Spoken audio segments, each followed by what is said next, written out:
In today's video, I am going to be breaking down different basketball plays that can help your team win more games by shooting the three-point shot. Now, if your team can shoot threes at a consistent level, these plays could really help accelerate your scoring to a much higher level. For example, my team just scored 75 points and they're only 11 years old. So let's get down and let's check out these basketball plays. Really quickly, if you want to be able to have a fantastic 5-out offense, make sure to go check out the complete guide to the 5-out offense that is down in the description below. And also, if you like this app, it's down there as well. It's called the Playbook. So one of the most simplest plays that you can actually run is just a simple pin down play. So for example, players 3 and 4 would set pin down screens for players 4 and 5. Now, generally speaking, those guys are big guys, so you may not want them shooting threes unless they can. If they can, then there's no problems. You would generally want your shooters down in the corners.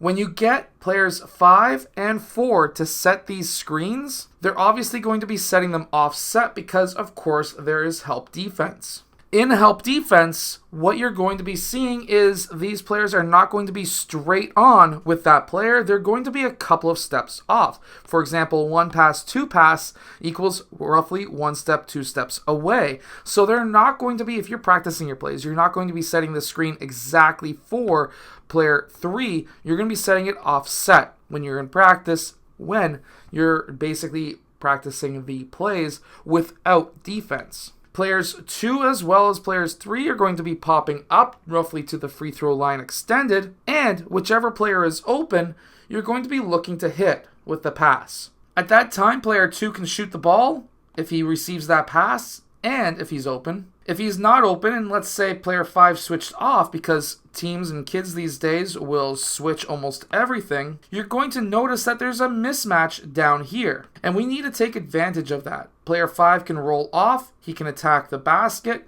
and either player 1 can pass him the ball, or if player 1 passed to player 2 can pass him the ball. And of course, if there is a mismatch, he better be posting up. This way, if the three-point shot's not there, you can at least get potentially a layup down below or down in that low post. Now, if there's nothing open and after player 1 passes to player 2, player 5 needs to clear out if he's not open. And now player 1, because he passed, needs to cut to the basket. Simple 5-out pass and cut. If he's open, obviously hit him. If not, then of course player 3 fills, player 4 fills, and player 1 fills out. And then you can call for the cycle once again. However, now what you'll notice is the ball is on this side. Can we still call pin down? Yes. However, it's going to be slightly different.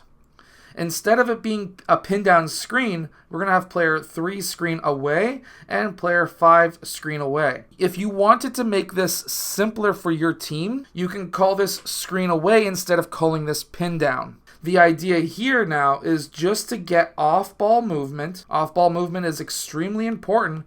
These guys are setting those screens. Player 1 is going to be then cutting through and looking to get a layup, while player 4 is going to be moving up towards the point. At this time, we're going to be looking for player 4 as the number 1 option if he's a shooter for that three-point shot. There's also the option to pass to player 1 for the layup, or if player 4 was to get the ball passed to him and then he sees player 1 open, he could hit player 1 with that pass as well. So pin down or screen away is a fantastic option for most teams. It's also easy enough to run on pretty much any team. Now, I run a play similar to this. However, this gives you a good option to be able to shoot as well.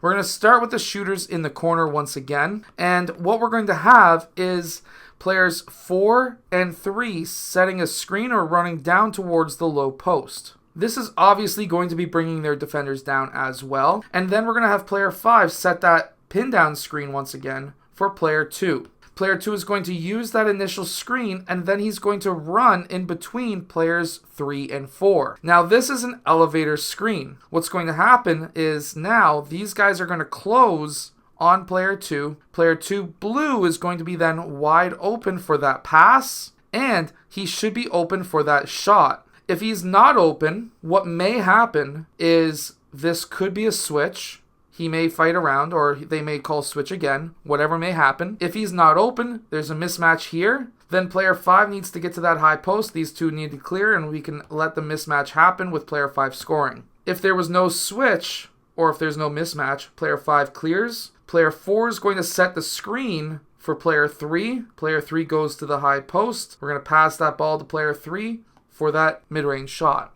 And obviously, if none of this is open, you can just call another set player. You can go into an motion offense. And of course, I do have the 5-out complete guide that is down below, where you can run a lot of different 5-out motions. However, there is one more play that you can run with a good shooter. This is a really fun one to actually run. So let's say we have a shooter on this side and a shooter on this side. Now, let's say player 3 is Bob. Let's call S Bob. S stands for shoot, S stands for special, whatever you want to call this play. Elevator plays are generally called special plays, which when you ever hear a team say either S or shooter or whatever in a play name, that's generally what they're going to be doing, is shooting the ball. So what we're going to start with is players 2 and 5. They're going to be going to the high post roughly making a 45 degree for the screen. When they, obviously at the time of getting there, at the same time, we're going to be having player 3 setting that screen for player 4. This is a pin down screen for player 4. He would be the first option that we could hit for a 3-point shot. The second option, now after player 3 sets that screen, is to run between players 2 and 5. They are then going to close on his man, and now player 1 is going to then pass over to player 3 for that 3-point shot. After he gets that ball, if he's not open, player 5 is going to roll off of his screen and essentially clear out of the way. Now this next option you don't have to run. However, you can. A back screen on player 1. Player 1 cuts. This could be a layup. Now that last option would be something I use with an older team and not necessarily a younger team. I personally love elevator basketball plays. They are amazing. I run them along the baseline. I run them in game. I love them. Anyways, I hope that this video has helped you win more games. Make sure to go check out the complete guide to the 5-out offense that is down in the description below. Also, if you want a killer defense, make sure to go check out the Unbeatable Basketball Zone Defense book that is down in the description as well. And if you want this app, it's down there too. I hope that you've enjoyed today's video. Hit that like button, subscribe, and I'll see you guys again next time.